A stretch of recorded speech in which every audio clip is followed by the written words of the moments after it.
Growing up, my family lived for tent camping, and one summer after my high school graduation, we pitched our tents by a quiet lake, alongside families we'd known for years. I braced myself for a dull week, surrounded by the chatter of little kids and the same old routines. Then Josh appeared, a college sophomore, a few years older, with a crooked smile that cut through the monotony. He wasn't a heartthrob, but in that lakeside bubble, he felt like a mystery waiting to unfold. I caught his eye across the campfire, and a flicker of something, curiosity maybe, stirred in me. The lake swarmed with younger kids, their shrieks bouncing off the water, but they were background noise to me. I'd dodged babysitting duties too many summers to count, and this trip was my chance to break free, to claim some fun for myself. My parents, busy corralling my siblings, left me to my own devices, a rare freedom that felt electric.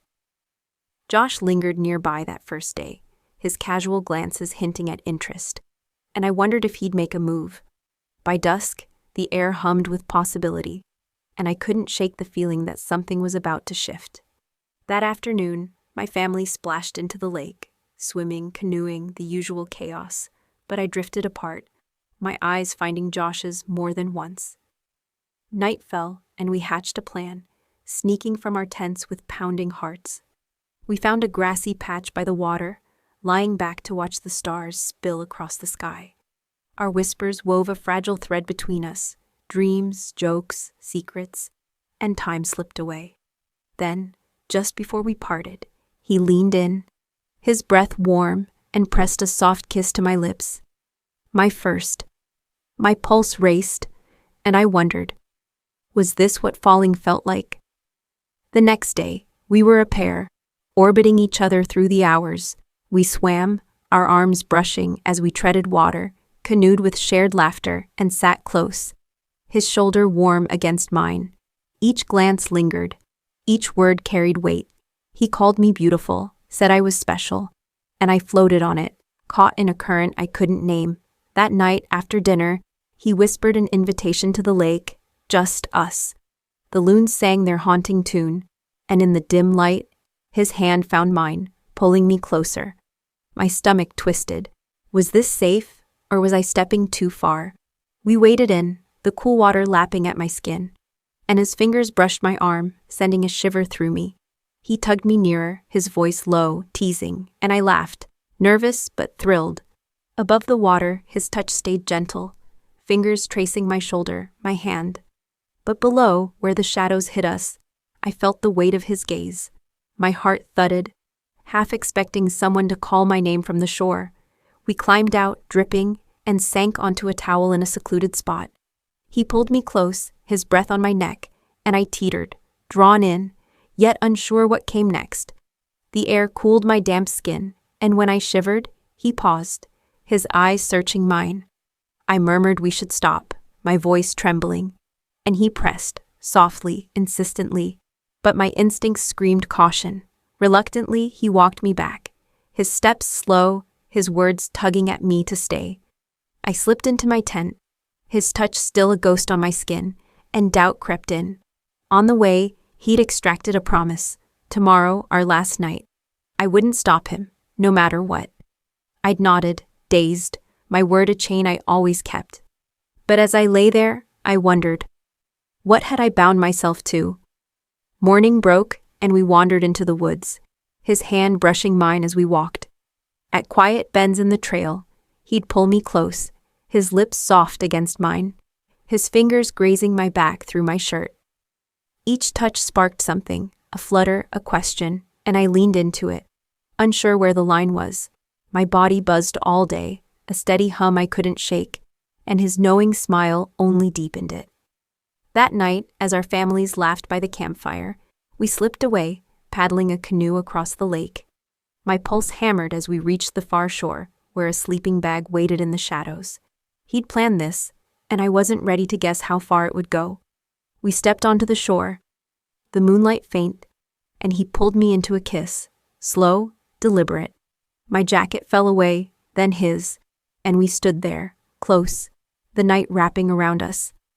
His hand stayed above my waist, tracing my arms, my shoulders, but his closeness felt charged, heavy with intent. I shivered, half from cold, and he suggested the sleeping bag. We slid in, side by side, and the space between us shrank. His fingers brushed my cheek, my neck, and I felt the edge of something shift, teetering, waiting, a breath from tipping over. His touch grew bolder, sliding along my collarbone, resting at the hem of my shirt, but he didn't push further, not yet. My heart raced as he whispered my name, his voice a thread pulling me in. I shifted closer, caught in the warmth, and wondered how long I could hover on this brink. Then he pressed closer still, his hand lingering, and I tensed.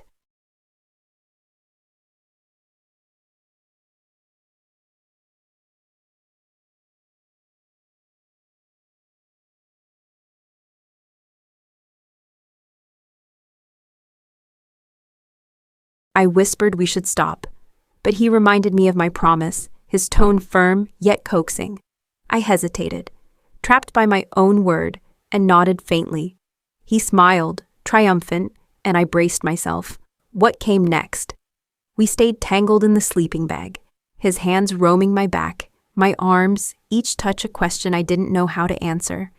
The night deepened, and he nudged closer, his breath hot against my ear. I felt stretched thin, caught between the thrill and a gnawing unease. Suddenly, I pulled back, the cold air sharp as I sat up. He sighed, urging me to stay, but my mind raced. Too much, too fast. We climbed out, dressed in silence, and paddled back, the loon's cries echoing my confusion. What had I almost let happen? Back at camp, he gave me a quick peck, a murmured goodbye, and walked off without a glance. I slipped into my tent, tears pricking my eyes, my mom's soft questions unanswered. How could I explain the tangle inside me? The next day we packed up and Josh vanished from my life, a fleeting shadow.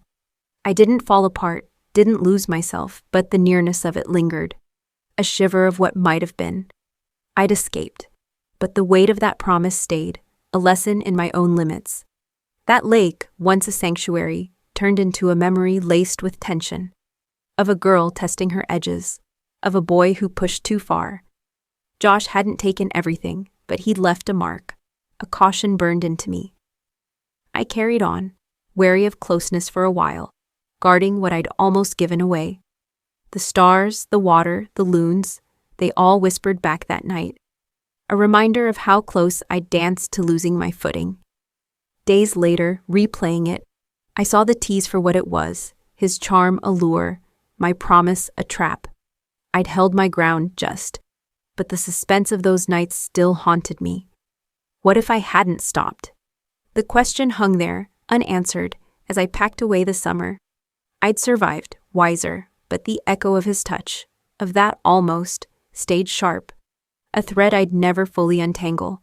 The woods, the lake, the flickering campfire, they'd all been witnesses to my stumble towards something unknown.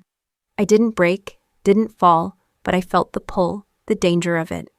Josh was gone, a fleeting figure in my story, but he'd left me with a truth. I was stronger than my promises, even the ones I'd fought to keep. And that at least was mine to hold. Looking back, I see the girl I was, naive, curious, teetering on a line she didn't fully understand.